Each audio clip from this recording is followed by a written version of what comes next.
Bonjour, Martin Lomini de Technologie Autochtone. Donc aujourd'hui, on a une autre petite expérience pour vous.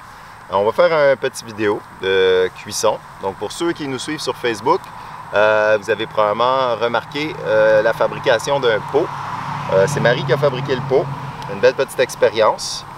Un pot en argile de type iroquoien, du sylvicole supérieur. C'est pas un pot immense, mais il est très bien sorti. Donc un magnifique pot qui va nous permettre de tester une petite recette. Donc aujourd'hui, on fait de la cuisine. On n'a pas de recette exacte, évidemment, pour la préhistoire, mais on va quand même utiliser des ingrédients de l'époque. Donc le but, bien sûr, c'est de se faire un lunch intéressant, de savoir un petit peu quels pouvaient être les goûts d'une soupe de cette époque-là, avec des ingrédients qu'on aurait retrouvés à la même époque. Mais c'est aussi de tester le pot, donc de voir la cuisson de la soupe.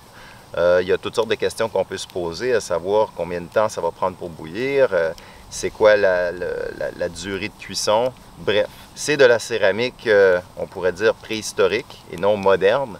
Donc, on veut juste voir comment réagit ce genre de pot-là pour une cuisson. Alors voilà, on vous revient avec ça.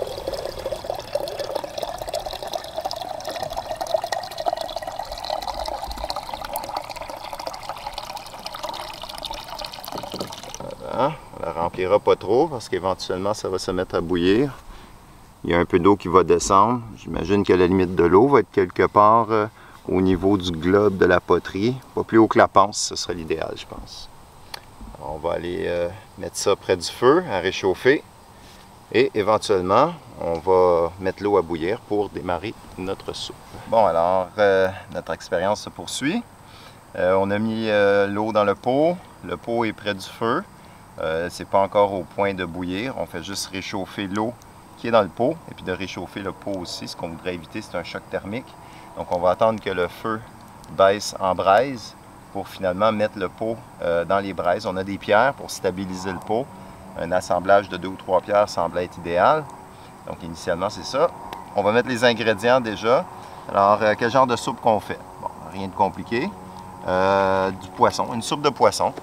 On a de la truite ici qu'on a préparée. Donc, c'est des espèces évidemment qui étaient disponibles à l'époque. Alors, même si on n'a pas été pêcher nous-mêmes la truite, bien entendu, on va faire une soupe avec la truite. C'est l'ingrédient principal. Et ensuite, on va avoir d'autres ingrédients qui vont s'ajouter à ça. Qu'est-ce qu'on a? Des champignons. Alors, les champignons sont cueillis depuis toujours par un grand nombre de gens. On s'est assuré qu'ils sont comestibles, évidemment. Ceux-là, on ne les a pas cueillis nous-mêmes. On a aussi un peu de verdure. Ça s'appelle du pourpier. C'est très disponible, c'est très bon, c'est très nutritif. Ça se mange très souvent en salade. Et il y a en fait même des tessons de céramique qui ont été trouvés pour la période sylvicole qui avaient des traces de pourpier dedans. Donc, on va en mettre aussi dans la soupe. On a du trèfle. Le trèfle a un petit goût citronné. Alors, puisqu'on fait cuire du poisson, c'est une bonne idée probablement d'en mettre. On n'en mettra pas trop parce que ça peut goûter quand même assez fort. Mais le pourpier, lui, est très nutritif et n'a pas un goût très prononcé. Alors ça, on ne se gênera pas là-dessus. On a de la courge. Évidemment, il faut savoir, les Iroquois cultivent la courge. Alors, ils la font sécher, ils la font cuire. Il y avait toutes sortes de méthodes. Alors, nous aussi, on va en ajouter un peu. On n'en mettra pas trop. On veut donner plus la place au poisson et notre pot est d'une dimension quand même assez limitée. Donc, c'est notre combinaison d'ingrédients. Poisson, courge, champignons, pourpier et trèfle. Et on va faire mijoter ça. Éventuellement, on va l'amener jusqu'à ébullition. Et on va voir comment tout ça se passe. Rappelons-le, le but de notre expérience ici, c'est d'abord de se faire quand même une soupe assez traditionnelle, mais aussi de tester la réaction de notre pot à la cuisson de ce genre d'aliments. Alors, on vous revient avec plus de détails.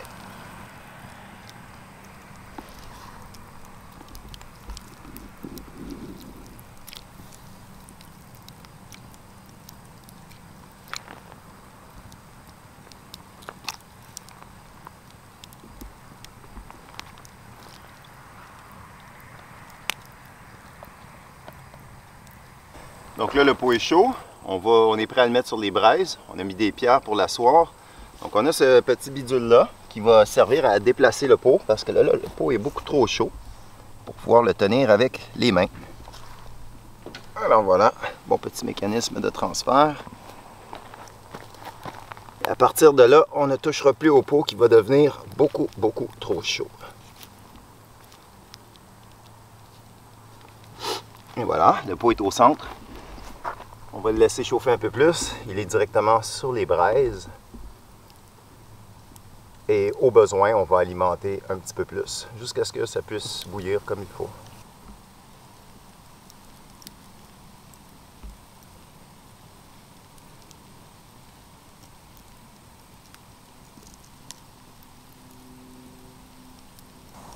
Alors la soupe est terminée. Ça n'a pas pris beaucoup de temps à bouillir. Une fois que la poterie était réchauffée sur le bord du feu, à peu près une demi-heure, et puis déjà on avait un bouillon. On a contrôlé un petit peu la chaleur pour pas que ça déborde. Il s'agissait juste d'alimenter avec du petit bois. La poterie a bien changé de couleur, ce qui est normal, hein, c'est noirci au feu. On a même des résidus de cuisson à l'intérieur qui ne seront pas lavables. Ça va rester là. C'est dans les poteries archéologiques, hein, c'est ce qu'on trouve aussi. Donc, la voilà notre fameuse soupe. Wow! Là, il y a un nouvel élément qu'on a rajouté en cours de route, c'est des haricots. Hein, bien sûr, les Iroquoiens cultivaient des haricots. Alors, pour résumer, on a les haricots, on a la courge, on a la truite, on a le pourpier, on a du trèfle. Et ça, c'est notre soupe préhistorique, cuite dans une poterie préhistorique. Donc, on va pouvoir goûter à ça, c'est certainement très bon.